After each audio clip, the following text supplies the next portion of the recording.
देखिए मोदी जी का पुतला जला रहे हैं, देख सकते हैं तस्वीर में आपको दिखा रहे हैं, जो 26 अमेरिका का फ्लैग भी जला रहे हैं, देख सकते हैं। और ये देखिए आज देश की दुर्दशा ये है कि जब वक्फ बिल पास हो रहा था, जो काले कानून पास कर रहे थे, उससे 12 घंटा पहले इन्होंने हमारे भारत में 26% का टैरिफ लगा लिया। आज देश के किसान, देश की युवा, देश की अर्थव्यवस्था क्या ये बिगड़ेगी नहीं? क्या यही है 56 इंच का सीना? अब क्यों नहीं देश के प्रधानमंत्री टिप्पणी करने जा रहे हैं? कहाँ है देश के प्रधानमंत्री? सिर्फ और सिर्फ काले कानून लेके आएंगे और एक ही समुदाय को टारगेट करते हैं।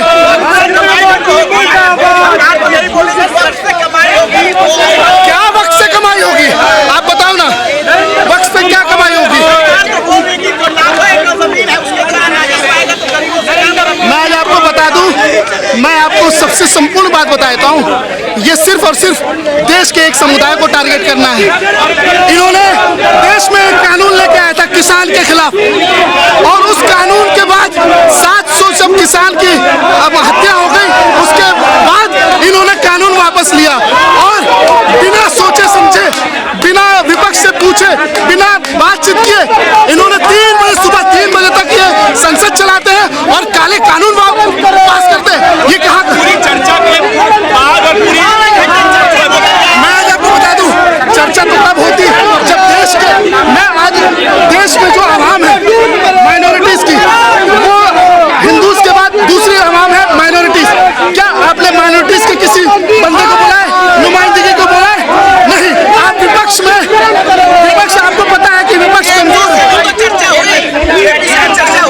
ये तो एक मैं जब बता दूं, ये एक सिर्फ और सिर्फ इनको किसी भी हाल में पास करना था बिल, तो ये जेपीसी का चर्चा विपक्ष में बैठे हुए विपक्ष में बैठकर इन्होंने सिर्फ और सिर्फ विपक्ष को कमजोर करने का काम किया। ये काले कानून, मैं आपको संपूर्ण बात बताता हूँ, जब ये कानून इन्होंने पास करने का वो किया तो एक ही दिन में क्यों ये दबाव बनाते गए कि नहीं आज ये 3 बजे तक ये संसद चला।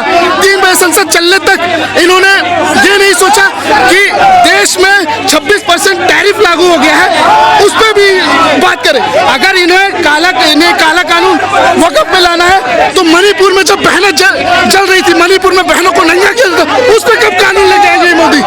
क्या लगता है कि एक तरफ टैरिफ लादा गया है, दूसरी तरफ बिल पर चर्चा हुई, इसको लेकर क्या देखते हैं? दोनों की टैरिफ है। मैं आज आपको बहुत बड़ी बात बता देता हूँ। ये टैरिफ जो है ये मोदी पे और सरकार पे और साथ ही साथ देश पे एक आत्मदाह है।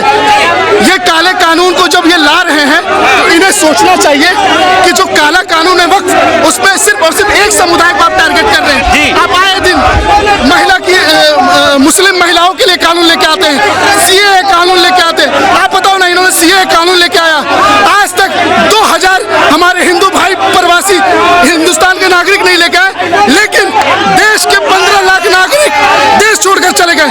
ये यही कानून है, ऐसे ही कानून लेके आ रहे हैं।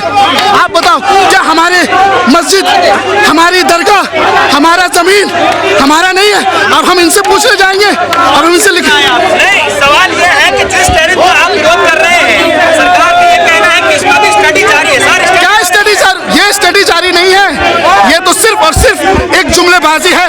क्या स्टडी जारी है? वो टैरिफ लागू हो चुकी है, अब किस स्टडी की बात कर रहे हैं आप? बताइए कि जवाबी कार्रवाई की है, भारत ये कहना है। भारत ने अब तक इसलिए नहीं की क्योंकि ये सबसे कमजोर प्रधानमंत्री है, देश नहीं पूरे दुनिया के सबसे कमजोर प्रधानमंत्री है। मैं आप मीडिया के माध्यम से बता देना चाहता हूँ, आज देश की हालत ऐसी है कि देश के युवा, साथ ही साथ देश का विपक्ष, साथ ही साथ देश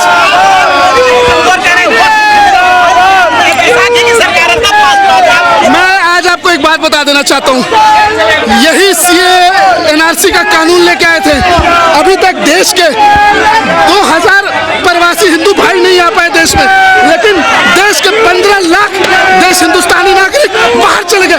क्या ये सब जवाब देंगे? क्यों चले गए? जवाब देंगे? नहीं है जवाब।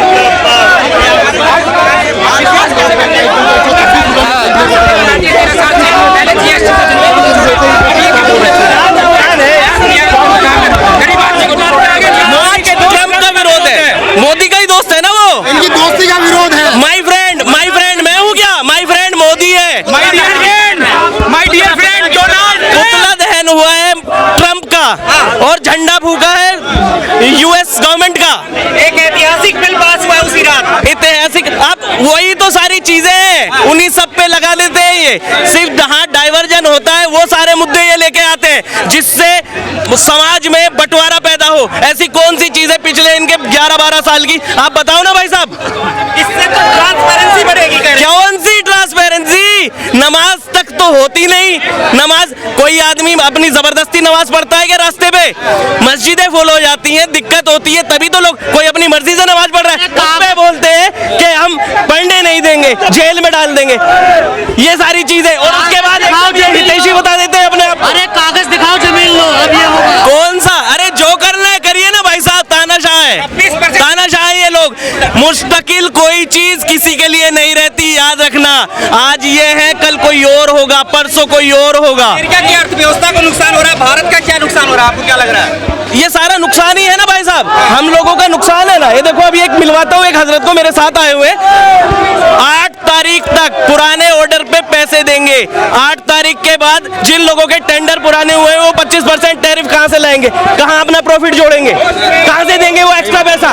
बताइए ना, कौन देगा? मोदी देगा क्या पैसा? वो कहाँ तक जाएंगे, आगे कहाँ जाएंगे? जहां तक हमारी ताकत होगी, जहां तक प्रशासन हमें एक तरीके से इजाजत देगा, वहां तक हम अपने। देखिए बैरिकेडिंग कर दी गई है, फोर्स लगाई गई है। करिए ना, तो बाहर नहीं निकला। भरिए ना, जेल में डालिए ना। तैयार तो है, यूथ कांग्रेस तैयार है, राहुल गांधी के बब्बर शेर हैं हम हैं तैयार। करो तो बाहर नहीं जाने देते हैं आपको भाई साहब। और तानाशाही, मैं क्या बोल रहा हूँ, 10 बार बोल चुका हूँ तानाशाही था। ये तानाशाही है ना, निकलने नहीं दे रहे।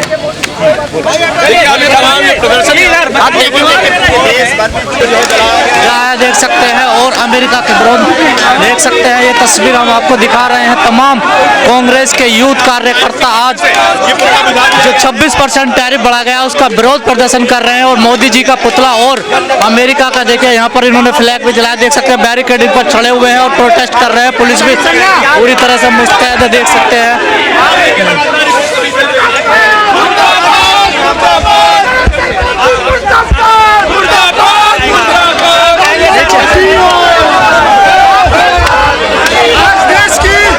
अमेरिका ने भारत पर 26% टैरिफ लगाया, उसको लेकर कांग्रेस के कार्यकर्ता तमाम विरोध प्रदर्शन कर रहे हैं और सड़कों पर उतरे हुए हैं। और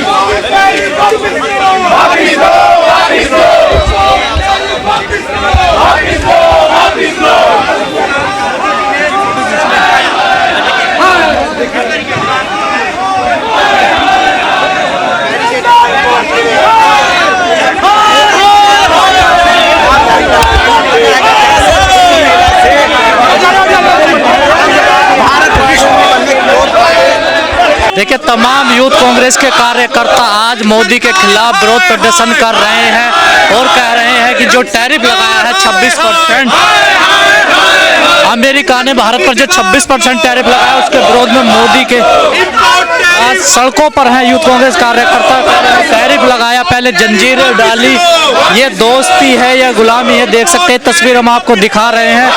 26% जो टैरिफ, भारतीयों का अपमान। मोदी जी कब खोलेंगे अपनी जुबान इस पर?